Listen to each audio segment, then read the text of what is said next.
बिस्मिल्लाहिर्रहमानिर्रहीम अस्सलाम वालेकुम वरहमतुल्लाहि वबरकातुहू। उम्मीद तव्हां ख़ुशि हूंदा। मां आहियां मोहम्मद सफ़वान ख़ान मरी ऐं तव्हां ॾिसी रहिया आहियो सिंधी तदरीस।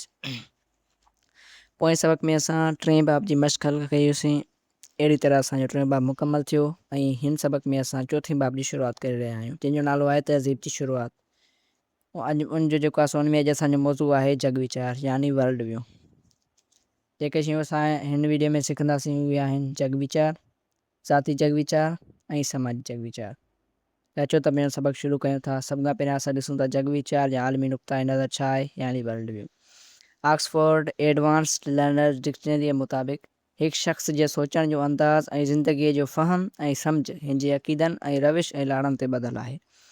हिन खे असां सवले अंदाज़ में ॾिसूं था, सवलनि लफ़्ज़नि में ॾिसूं था त हिकु शख़्स दुनिया खे कहिड़े नमूने सां ॾिसे थो, उहो हिननि ॻाल्हियुनि ते ॿधलु आहे त हिन जा अक़ीदा कहिड़ा आहिनि, हिन जी शयुनि खे ॾिसण जो रवैयो कहिड़ो आहे ऐं हिन जो ज़ाती लाड़ो कहिड़े तरफ़ आहे, यानी हीअ कहिड़े तरफ़ लाड़ो रखे थो।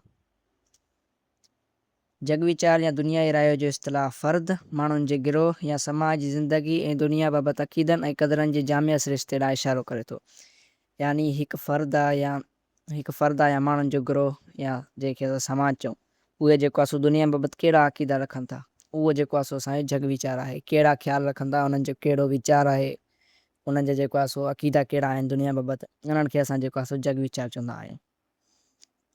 सवलनि लफ़्ज़नि में असां सवले मिसाल सां चऊं त जग वीचार हिकिड़ी ऐनक आहे जंहिंसां असां हर फ़र्द जेको आहे पाए ऐं दुनिया खे ॾिसंदो आहे। उहो हिकु कामिल मंज़रनामो आहे जंहिंजे ज़रिए हर फ़र्द ऐं समाज हक़ीक़त जी तशरीह करे थो, उन में माना ऐं मक़सदु पसे थो ऐं उन सां लह विचण में अचे थो।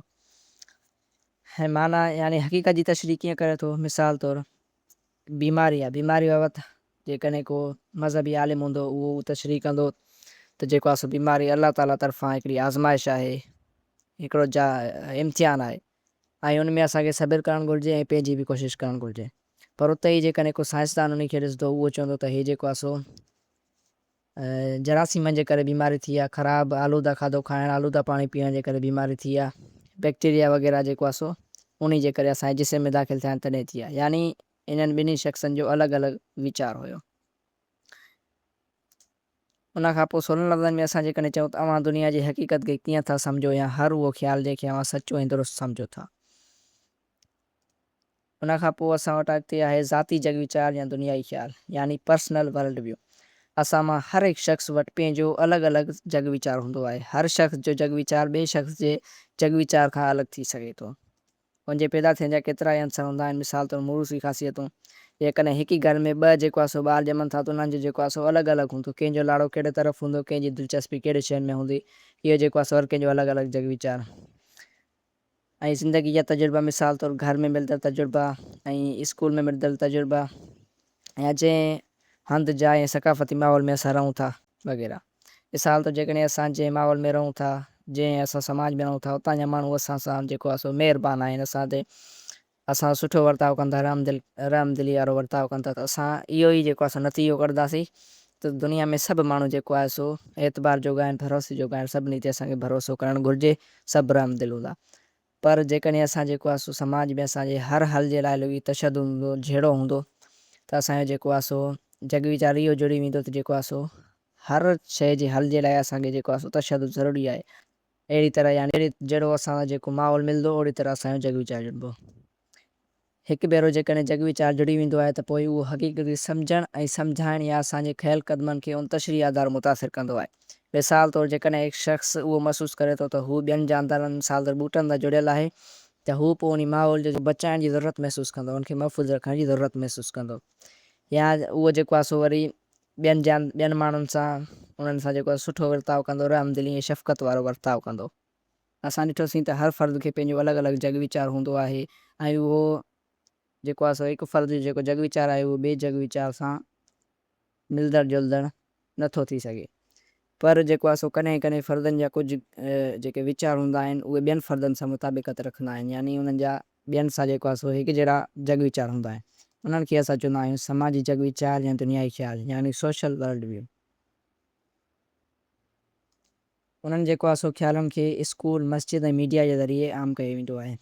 यानी हिते जेको आहे गॾिजाणी थींदी आहे, स्कूल में जेको आहे असांखे हिक ई तालीम मिलंदी आहे त सभिनी जो जग वीचार हिक ई थी वेंदो आहे। हर कंहिंखे ॿार खे अलॻि अलॻि जेको आहे तालीम न मिले, सभिनी खे गॾु मिलंदी आहे।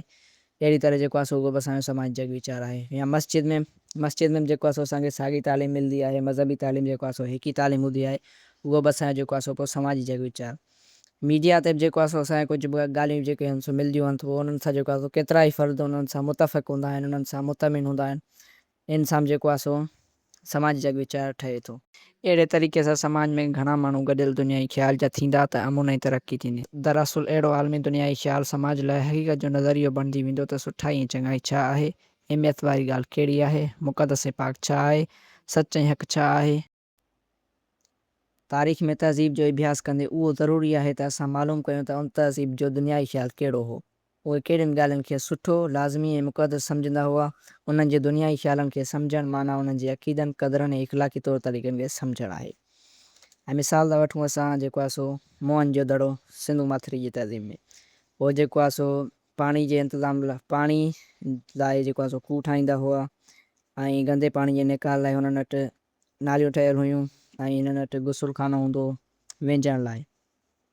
ऐं इन मां असांखे इहा ख़बर पवे थी त जेको आहे सो हो सफ़ाई खे जेको आहे सो घणी अहमियत ॾींदा हुआ, सफ़ाई जो ख़ासि ख़्यालु रखंदा हुआ।